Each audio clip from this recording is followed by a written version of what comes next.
So hello friends, कैसे हैं आप सब। आज का वीडियो का जो टॉपिक है वो थोड़ा कॉम्प्लेक्स और कॉम्प्लिकेटेड है। बहुत सारे मेरे फ्रेंड हैं जो कि ब्लू चिप स्टॉक में इन्वेस्टेड है, और ब्लू चिप स्टॉक में इन्वेस्टेड होने के बाद भी बहुत सारे ऐसे लोग हैं जो लॉस में हैं अभी तक।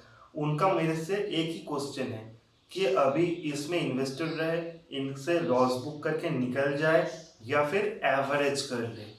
तो इसीलिए मैंने एक वीडियो बनाया है जिसमें आपको पूरा डिस्कस करने वाला हूँ कि अगर आप ब्लू चिप स्टॉक में इन्वेस्टेड है तो अभी आपको क्या करना चाहिए। तो आइए वीडियो को शुरू करते हैं। ब्लू चिप स्टॉक्स जो है, नॉर्मली हम उसे कहते हैं जिसका मार्केट कैपिटल बहुत ही अच्छा होता है। ऑलमोस्ट निफ्टी 50 में जो भी स्टॉक लिस्टेड है उन सारे को हम ब्लू चिप बोलते हैं, क्योंकि इनका मार्केट कैपिटल बहुत अच्छा है और ये सारे स्टॉक आपको कंसिस्टेंट रिटर्न भी प्रोवाइड करते हैं। तो ब्लू चिप स्टॉक में अगर आप इन्वेस्टेड है, उसके बाद अगर आप लॉस में चल रहे हैं तो आपको क्या करना चाहिए। देखिए, मार्केट का एक गोल्डन रूल है, buy on dip sell on rally. जब भी आप किसी स्टॉक में इन्वेस्ट करते हो तो डिप्स का वेट कीजिए, करेक्शन में आप बाय कीजिए, फिर जब स्टॉक ऊपर की तरफ जाए फिर आप उससे निकल जाइए। अगर आप लॉन्ग टर्म के लिए भी इन्वेस्ट करना चाहते हो फिर भी आपको डिप्स में ही बाय करना बहुत ही सेफ एंड सिक्योर रहता है।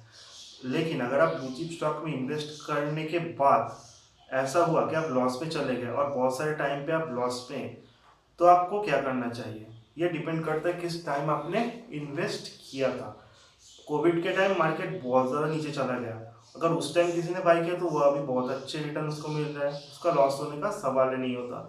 लेकिन अगर कोई ऐसा इंसान है जो कोविड के पहले अपना स्टॉक बाई किया था, उसके बाद स्टॉक नीचे की तरफ चला गया, तो उस टाइम उसको क्या करना चाहिए। बहुत सारे लोग हैं जिन्हें मैं जानता हूँ, डायरेक्टली एग्जिट कर लिया इन अ लॉस।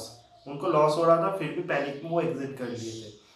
तो अभी का जो करंट सिचुएशन है, मार्केट ऑलमोस्ट 12,000 पे, मार्केट हाई पे, ऑलमोस्ट एवरी स्टॉक हाई पे विदाउट एनी डाउट। सिर्फ बैंकिंग सेक्टर है जो अभी अपने लाइफ टाइम हाई से बहुत ही नीचे काम कर रहा है। तो अगर आप बैंकिंग में इन्वेस्टेड हो तो अभी आपके जहन में ये क्वेश्चन आता है कि अभी आप एवरेज करें या फिर वेट करें, क्योंकि रिलायंस हो गया, टीसीएस हो गया, ये तो अभी लाइफ टाइम हाई पे चल रहे हैं। तो आप किसी भी भाव पे आपने इसको बाय किया था, लॉस तो आपको होने का सवाल ही नहीं उठता।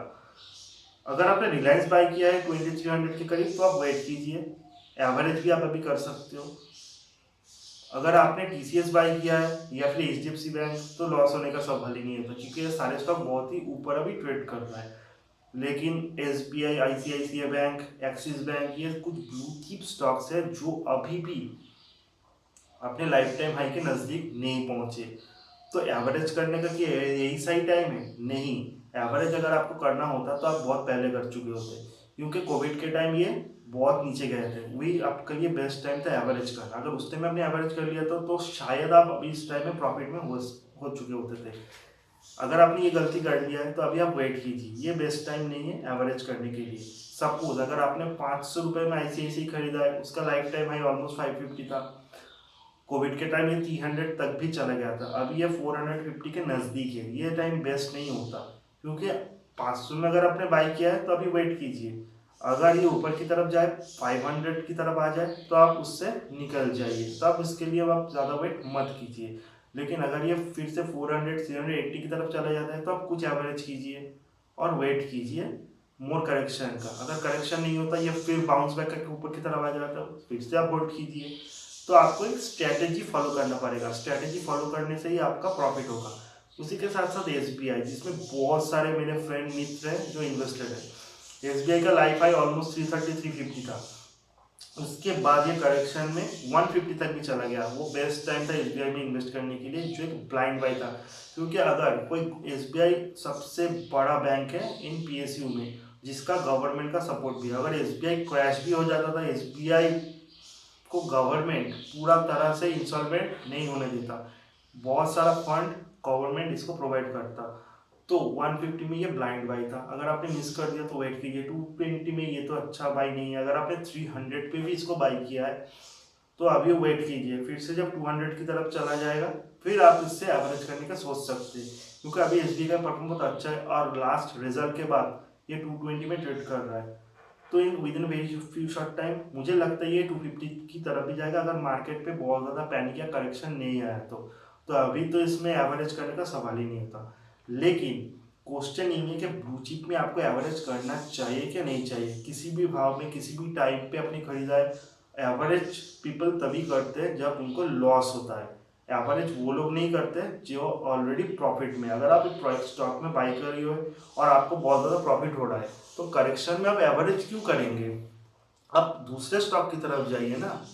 क्योंकि अगर आपने किसी स्टॉक को 100 में खरीदा है, अभी वो स्टॉक 200 में ट्रेड कर रहा है, सडनली उसमें करेक्शन आ गया 150 की तरफ आ गया, तो जो आपका एग्जिस्टिंग इन्वेस्टमेंट है वो तो 100 का, आप उसको प्रोटेक्ट कीजिए या फिर आप उससे निकल जाइए या फिर वेट कीजिए। आप उससे अभी निकल सकते हैं 150 में, फिर जब 100 की तरफ आएगा आप फिर से वही अमाउंट इसमें इन्वेस्ट कर दीजिए।